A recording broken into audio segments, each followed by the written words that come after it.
Hello, everyone. This is Emmanuel, and I'm here with Scott. And today we're going to talk about his exciting Kickstarter project that he's working on called CRIMEBUSTERS.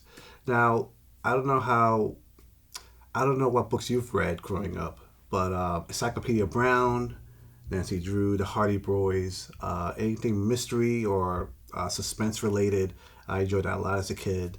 I'm not the only one. Many others have enjoyed these type of books. Sadly, there's not too much of this type of content nowadays. Things have changed. But Scott is working on trying to bring that old school flavor, in a sense, back again. Why don't you tell us more about Crime Busters? Sure. The Crime Busters, it's a comic that I've been working on for quite a while. It's the first comic that I've done, and I'll be launching it on Kickstarter on June 11. And basically, it's set in the 1950s, which is sort of the heyday of these sort of teen detective stories. And it's two college students, Chuck Chandler and Trixie Trouble. And when one of the professors ends up dead, the police say that it was suicide, and they don't think it is, so they launch an investigation, and then things get a little supernatural. I try to keep some of the old school flavor of those old mystery, young adult books and cartoons like Scooby-Doo. That's sort of the flavor that I'm aiming for. Now, I notice you're cosplaying as one of the characters in your books, right? That's right. So this is Crime Buster, aka Chuck Chandler. And I've been cosplaying as Chuck Chandler since 2016. And usually I'll go to shows and nobody has any idea who I'm dressed as. But Chuck Chandler's actually not a character that I created. He was originally created by a writer named Charles Bureau. And he first appeared in a comic book called Boy Comics in 1942. And he was actually incredibly popular. His series ran for 14 years. Started with number 3 and ran through number 119. Ended in 1956. And a lot of it was more sort of true crime sort of stuff. It was fictionalized, but it was more hardcore crime. But towards the end of the series, it became like this classic sort of adventure stories where they'd like find an abandoned mine, or the plane would crash in the Amazon and they'd have to get out of the rainforest alive, or he'd like go to Spain and investigate a bullfighting ring. So there was a lot of this sort of classic teen detective material. And I first discovered the comic about 10 years ago. I loved the character, I loved the stories, but it ended in 1956, and I really missed that sort of storytelling. I couldn't really find much in today's comic book market that has that feel to it. And since Chuck Chandler's in the public domain, and the Boy Comic stories are in the public domain, anybody can use the character in the story material. So I decided, you know what, no one else is doing this, so I should just do it myself. Okay. Tell me why do you enjoy these type of stories? Why is it, of all the stories you can tell, you chose this type particular? Well, I guess there's a couple reasons. There's all mystery and suspense has those stories have a hook built right into the whole concept. There's the question, and then you're like, how are they going to solve it? Can I solve it? Like when you get into those sort of mystery stories, it's easy to become engaged. There's always that sort of hook, but as I grew up, I found that I didn't really like sort of adult mystery novels. There's always like, graphic violence, and then, someone's like hard drinkers and serial killers and, police procedurals have sort of replaced this sort of mystery stuff. When I was a kid, I liked the adventure. The feeling of those types of mystery young adult novels like Nancy Drew or something, they were a lot closer in spirit really to things like Indiana Jones than they were to CSI. And so it was just sort of the flavor, just the feel of anything can happen. There's some series I read as a kid. Three Investigators was probably my favorite. I love Trixie Belden. And but even some series that aren't really considered to be mystery series like the Black Stallion books. In those, all sorts of weird stuff is constantly happening. Like he goes to Arabia for a race, and then there's like, someone steals the gemstone, and then there's like a mysterious figure that like attacks the guy, and he's got to investigate like who's fixing the horse races. So it's just a different feel. Like anything can happen. You can travel the world and have all sorts of exotic and weird things, but without sort of this gritty, darkness that sort of adult stuff. This isn't the girl with the dragon tattoo. It's not like that. Yeah. So tell me about the characters. If I were to meet them right now, how would they be described? How would they act? Like how would differentiate them between like the Nancy Drews and the Hardy Boys and so forth? Well, Chuck Chandler is a very straight ahead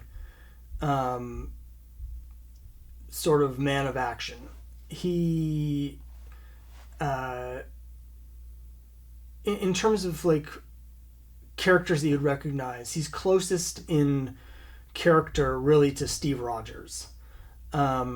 He doesn't have any of the powers of Captain America. He's not like super strong or super fast or anything like that. But in terms of his sort of moral certainty, but also his sort of compulsion to do good for fair play, that's Chuck. He's very smart, and he's a very good detective, but he's not particularly like introspective. He's action first and foremost, and that's in contrast to his partner, the character that I created, Trixie Trouble, and she's sort of my homage to characters like Trixie Belden, who I loved as a kid, but also Nancy Drew and Veronica Mars and even Lois Lane, and she's much more interested in the story. Like she wants to know what's happening and why it's happening. For Chuck, it's kind of less important. He only really needs to know why it's happening so he can stop something bad from happening. Okay. So it's sort of like he wants to, save the people in danger and stop the bad things from happening. And then after it's over, he'll be like, that was weird. Whereas Trixie, she's got that real curiosity. She's the one that really, has to know, like, if there's an adventure or a mystery or a secret, it's exciting. She gets excited, and just because there's all the possibilities, and she just wants to know. She's a reporter for the school newspaper at the college they go to, and so they butt heads a little bit because they sort of are coming to these cases from different directions. Okay. So tell me more about the Kickstarter project. Like, what are the details behind it? Like, is it one comic book? Is it a series of issues? Is it a trade? It's a single comic book. I started drawing it last October, and I didn't finish the art until the end of April. So it just takes so long to do that I didn't want to do anything longer form because I didn't think it was fair to the readers. And as part of that, what I've done is this issue, it's a complete story. It does draw on some of the backstory from Chuck's past comics, but you don't need to know any of that in order to understand this story. You're meeting the characters for the first time. It's the first appearance of Trixie, and she's got her own backstory. It's just it hasn't been told before. So it's like we're meeting these people for the first time, but I was very cognizant of just how long it takes and what kind of commitment it is to the reader. So it's a self-contained story. It's 30 pages, and it's got a beginning, a middle, and an end. No cliffhangers. You're not gonna have to wait 8 months for me to finish the next issue to find out what happens. It's the whole mystery, the whole adventure. It's all in one. Now I do have more issues planned.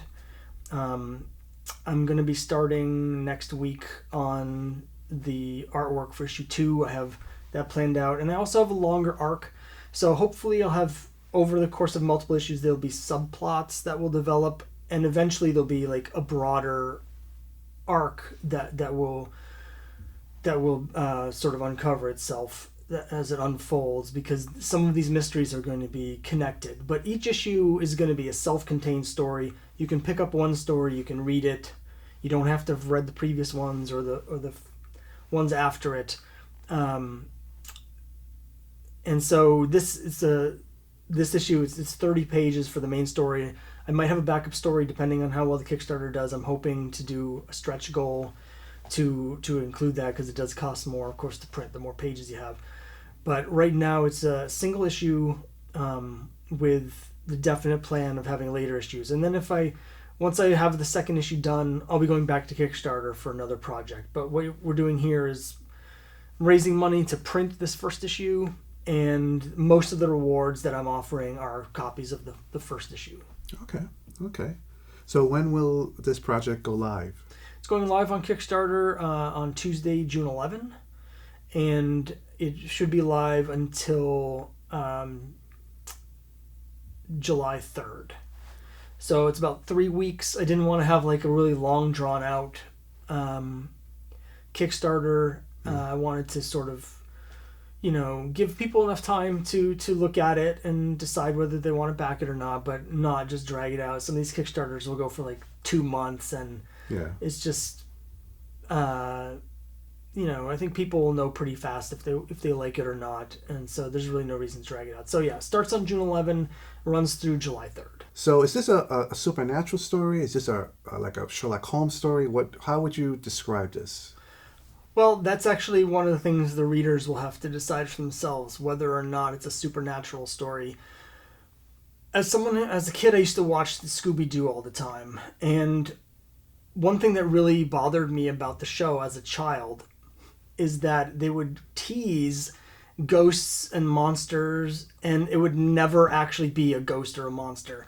And for me, that completely removed most of the drama or suspense from the show, because you'd go in and be like, is it Frankenstein? No, it's not Frankenstein. It's always a guy in a mask, because in the show, it's never anything supernatural. So when I was creating CRIMEBUSTERS, I wanted it to be sort of an open question, because I want there to be the possibility maybe it is supernatural. Maybe the solution is a ghost. Maybe it is Frankenstein. Or maybe it's not. Maybe it's a guy in a mask. Maybe it's technology. Maybe it's just tricks. Different stories, as I do future issues, we're going to have different resolutions. But that's one of the questions that you'll have to read it to find out. And even then, you'll have to decide for yourself whether the mystery that we explore in this story was supernatural, or if there was actually a logical explanation that made sense for you. Okay. So that's something. It always irritated me with Scooby-Doo. Every single time I'd be like, "Oh, it's it's Dracula." It's not Dracula. Thank you very much for coming. Please support CRIMEBUSTERS. I'll put all the information in the description. Before we wrap up, is there anything else you'd like to say about it? Just that I'm really excited, and I hope that everyone likes it. Excellent. All right. Well, thank you for watching, and like, subscribe, you know the drill. And thank you very much. Have a great day.